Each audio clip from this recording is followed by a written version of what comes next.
देखिए मैंने एक फॉर्मेट बनाया हुआ है बीबीएस के लिए, ठीक है। तो सबसे पहले हम क्या काम करते हैं, इसमें एक नेम ऑफ प्रोजेक्ट लिखते हैं कि हम किस प्रोजेक्ट के लिए मतलब हमारे प्रोजेक्ट का नेम क्या है, इसका क्लाइंट नेम कि हमारा क्लाइंट कौन है, कंसल्टेंट, इसका ईपीसी कॉन्ट्रैक्ट है, मतलब जो हमारा काम कर रहा है। एक्चुअली जो काम करेगा ये तो हमारा देख मतलब हैंडल करेगा, मैनेजमेंट देखेगा। एक क्लाइंट है जिसने दिया हुआ है प्रोजेक्ट, ये ड्राइंग नंबर डाला हुआ है। लोकेशन, लोकेशन में हमारा बिल्डिंग नेम आएगा, कौन सी बिल्डिंग के लिए। ड्राइंग नंबर में हमारा किस ड्राइंग से हम बीबीएस प्रिपेयर कर रहे हैं उसका नाम डाल सकते हैं।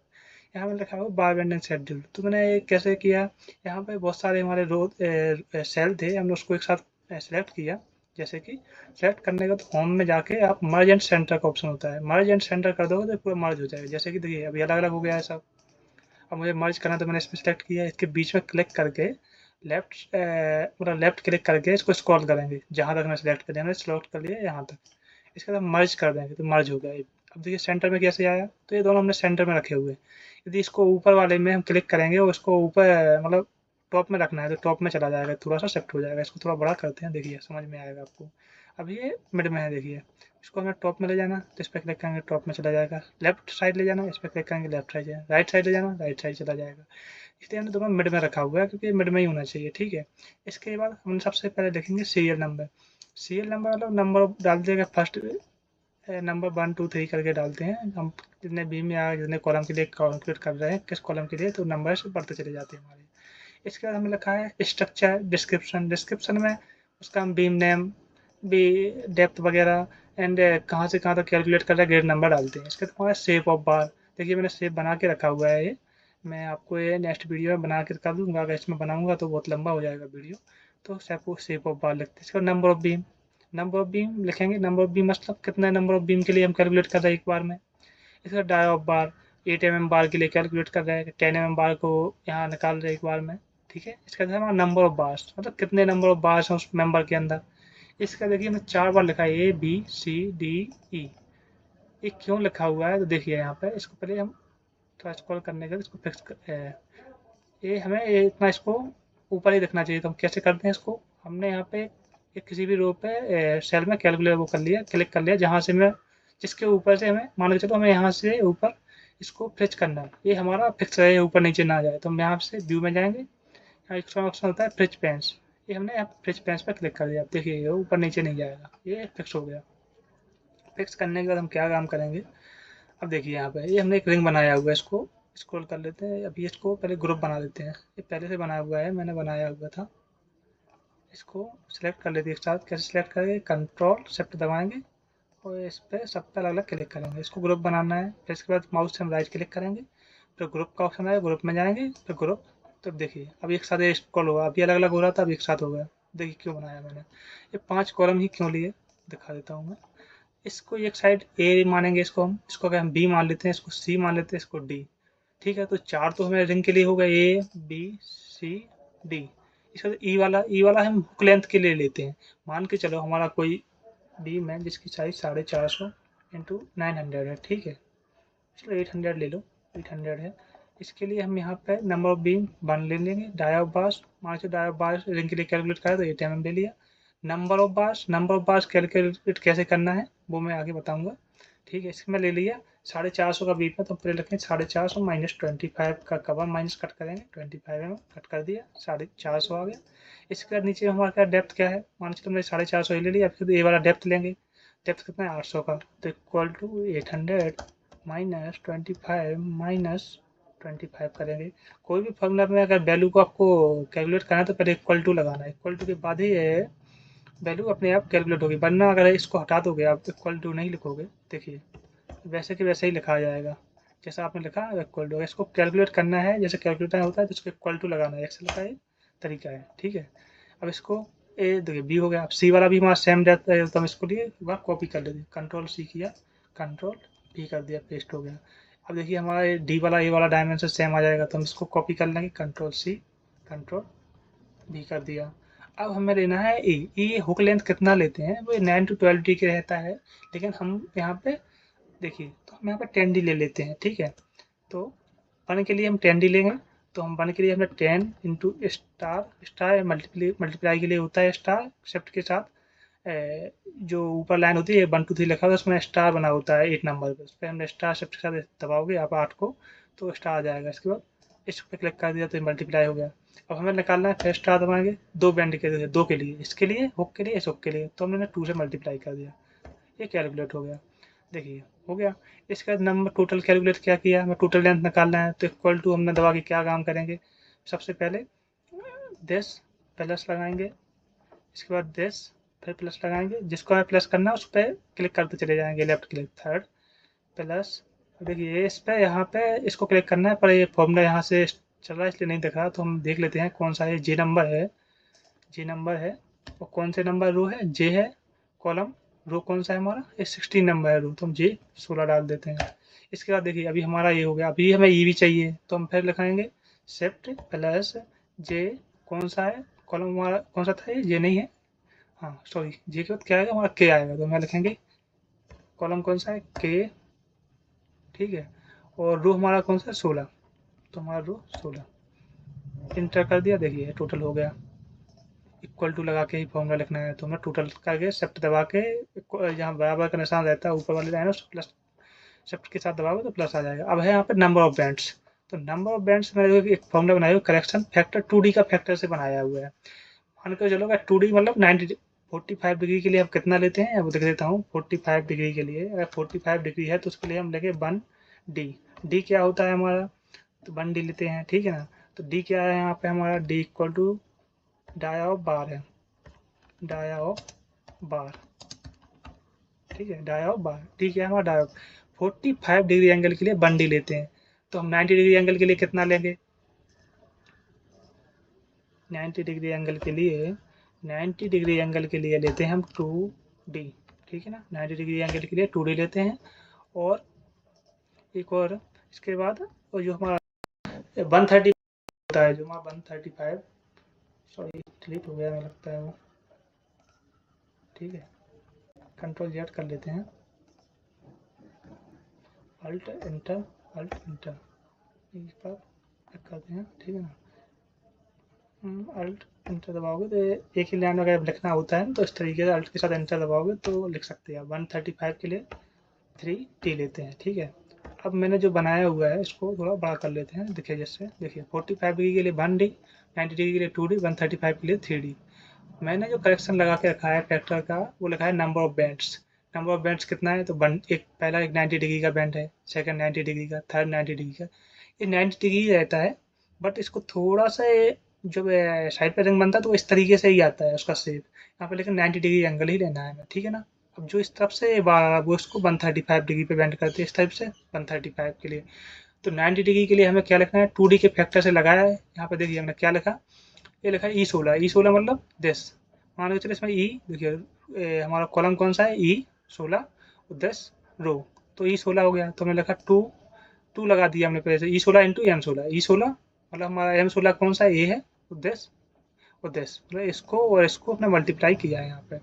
2D कैसे लगाया, क्योंकि 90 डिग्री के लिए हमने 2D लिखा, ठीक है।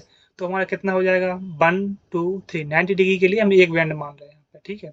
तो 1 2 3 और 1.5 1.5, 135 के लिए कितना हो जाएगा, 90 के लिए एक ले जाए तो 135 के लिए 1.5 हो जाएगा। तो यहाँ पे तो कितना हो गया, 1.5 1.5 दूनी 3 4 5 6, तो हमने 6 कर दिया, तो 96 हो जाएगा, ठीक है ना। 96 हो गया, कितना हो गया 12 भी है, देखिए 12 इंटू 8 करोगे आप, 12 इंटू 8 करोगे तो 96 आएगा, डायरेक्टली 96 हो गया। इसी कटिंग लेंथ, कटिंग लेंथ हमारा कितना हो गया, दिस प्लस दिस, मैंने क्या लिखा L16, L16 बोले तो L16 एंड M16, M ये हमारा कॉलम है और 16 हमारा रो है, तो M16 ये हो गया। लेंथ फॉर रिंग कैलकुलेशन, तो लेंथ फॉर रिंग कैलकुलेशन के लिए अभी हम रिंग कैलकुलेशन के लिए नहीं कर रहे, हम नंबर उसका लेंथ निकाला, लेंथ टोटल लेंथ कितना हो जाएगा, तो इक्वल टू दिस हमारा टोटल लेंथ हो गया, ठीक है। अब देखिए ये ऑटोमेटिक 8 mm में चला गया, क्यों चला गया, क्योंकि यहाँ से मैंने पहले ऑटोमेटिक फॉर्मूले लगा के रखे हुए हैं। अब देखिए एक बार यहाँ पे मैं बना के दिखा देता हूँ फॉर्मूले, इसको पहले डिलीट कर लेते हैं, डिलीट मारा। देखिए यहाँ पे कैसा फॉर्मूला लिखना है, यहाँ पे लिखना है इक्वल टू, इफ कंडीशन डाल दें, क्या कंडीशन डालेंगे हम, इफ है यदि ये डाई ऑफ बार में इफ यदि dia of bar equal to कितना, किसके लिए लिखा है 8 mm के लिए लिखना है, क्योंकि हमने 8 mm की रो बनाई, एक कॉलम बनाया हुआ 10 mm का कॉलम बनाया हुआ 12 mm का column 16 mm 20 mm 25 mm 32 mm। यदि इस कॉलम में जो भी वैल्यू आएगी वो 8 mm वाली आनी चाहिए, इसमें 10 mm वाली आना चाहिए, इसमें 12 mm वाली आनी चाहिए, इसमें 16 mm वाली आनी चाहिए, इसमें 20, इसमें 25, इसमें 32। तो कैसे आएगी इफ E17 इक्वल टू, अब यदि 17 में इफ E17 17 देखिए हमारा क्या है, अब यदि 17 में यहाँ पे हमारा कितना लिखा हो, यदि 8 लिखा हो तो देन हमारा क्या वैल्यू आना चाहिए, दिस वैल्यू आना चाहिए, मतलब टोटल लेंथ किस में इसके लिए लगा है तो ये वैल्यू आना चाहिए, अदर देन क्या होना चाहिए 0। इसको ब्रैकेट बंद कर देते शब्द के साथ। देखिए अब यहाँ फॉर्मूला बन गया हमारा। जैसे जैसे मान के चलो हम इसी बॉडी को यहाँ से इतना सबको कैलकुलेट करके इसके लिए लगाते हैं, किसके लिए, इसके लिए कंट्रोल भी मारते हैं। देखिए यहाँ पे आ गया, इसको स्क्रॉल कर देते हैं यहाँ नीचे तक, देखिए ये ऑटोमेटिक यहाँ आ गया। यदि अब 10 mm के लिए लगाएं इक्वल टू एफ है, यदि डाई ऑफ बार में से डायरेक्ट लेफ्ट क्लिक करो इस पर, यदि क्या लिखा हो किसके लिए लगाना 10 mm के लिए, यदि यहाँ पे हमारा क्या लिखा हो 8 mm की जगह 10 mm लिखा हो, देन तब क्या होना चाहिए, तब हमारी वैल्यू किस में जाना चाहिए, तब ये वाली जो टोटल लेंथ वाली वैल्यू है वो आना चाहिए इसमें, तो then this value, other than हमारा क्या आना चाहिए 0। देखिए ये बन गया फॉर्मूला। जैसे ही आप यहाँ 8 mm की जगह 10 mm लिखोगे ऑटोमेटिक वैल्यू, देखिए टोटल लेंथ वाली वैल्यू इसमें आ गया। ठीक है, जैसे हम 12 mm के लिए लिखेंगे इक्वल टू एफ है, एफ के बाद यदि डाई ऑफ बार में सेम रो के लिए लिखना है सेम चीज़ है, इफ इक्वल टू कितना हो डाई ऑफ बार में यहाँ पे अगर हमारा 12 mm E17 में किसके लिए कितना लिखा हो, ये वैल्यू लिखी हो कितना 12 mm लिखा हो, देन के लिए हम क्या लगाएंगे कॉमा लगाएंगे, देन हमारी कौन सी वैल्यू होना चाहिए, दिस वैल्यू आना चाहिए। यदि 12 mm नहीं लिखा है तो क्या आना चाहिए, तब 0 आना चाहिए हमारा, ये हमने कंडीशन डाल दी। अब देखिए यदि अभी हमारे यहाँ 12 mm नहीं है इसलिए यहाँ पे कॉमा लग के आ गया, वो सॉरी डैश लग के आ गया। यदि यहाँ हम 10 की जगह 12 कर दें, देखिए ये 12 mm में शिफ्ट हो गया। यदि नेक्स्ट के लिए बनाएंगे, नेक्स्ट के लिए क्या लिखेंगे एफ है equal to dia of bar में कितने के हो, किसके लिए बना रहे 16 mm के लिए, यदि 16 mm हो देन दिस वैल्यू आना चाहिए, कौन सी टोटल लेंथ वाली वैल्यू आना चाहिए, अदर देन के लिए फिर कॉमा लगाएंगे 0 ब्रैकेट बंद। देखिए लग गया। इसी सेम नेक्स्ट के लिए लगा लेंगे। अब देखिए यहाँ पे 12 की जगह आप 16 लिख के देखिए, आप देखिए 16 mm शिफ्ट हो गया। नेक्स्ट के लिए कैसे लगेंगे इक्वल टू एफ है डाई ऑफ बार में कितना हो, किसके लिए बना रहे हैं फॉर्मूला 20 mm के लिए, तो हम क्या हो 20 mm हो देन तब हमारी वैल्यू क्या आना चाहिए ए, अदर देन हमारा क्या आना चाहिए 0 पुस्तक बंद। देखिए हो गया। अब जैसे आप यहाँ 16 की जगह 20 डालेंगे वैल्यू अपनी 20 mm में शिफ्ट हो जाएगी। नेक्स्ट इक्वल टू इफ है अदर देन दिस में वैल्यू कितना हो हमारा, किसके लिए बनाना है 25 के लिए, तो 25 हो देन तब हमारी वैल्यू क्या होना चाहिए टोटल लेंथ अदर देन 0 होना चाहिए ब्रैकेट बंद। देखिए अब जैसे ही आप 20 की जगह 25 डालेंगे वैल्यू शिफ्ट हो जाएगी 25 mm में। अब जैसे 32 के लिए लिखो सेम चीज़ इक्वल टू इफ है दिस है इक्वल टू कितना चाहिए 32, तो हम यहाँ लिख देंगे 32 अदर देन अगर सब 32 है तो देन हमारी कौन सी वैल्यू आना चाहिए इसमें दिस अदर देन 0, यदि नहीं है तो हमारा 0 आना चाहिए। देखिए बन गया। अब जैसे आप 25 की जगह 32 करेंगे ये हो गया। ठीक है, अब हमें कुछ नहीं करना है, इसी फॉर्मूले को सब इसको बीच में क्लिक करना है, वो जो हमारा प्लस का है उसको बीच में ही रहने देना है, और लेफ्ट साइड क्लिक करके इसको स्क्रॉल करना है जिस तक सिलेक्ट करने के बाद देखिए यहाँ ये जो प्लस को इस पर ले जाना है, ये थोड़ा छोटा सा बिंदु दिख रहा, देखिए थोड़ा इसको बड़ा कर लेते हैं। देखिए किस पे ये है, ये यहाँ पे ले जाना और इसको स्क्रॉल कर देना जहाँ तक आपको ले जाना, जहाँ तक आप इसको स्क्रॉल कर देंगे ये फॉर्मूला सब में अपने आप सेव हो जाएगा। देखिए ये 43 हो गया, ये 43 8 mm क्यू 43। अब आप यहाँ पे भी कुछ भी लिखेंगे ना, इसको छोटा कर लेते हैं कंट्रोल के साथ जूम इन कर लेते हैं, ज़्यादा जूम इन जूम आउट हो जा रहा है। ठीक है, अब देखिए यहाँ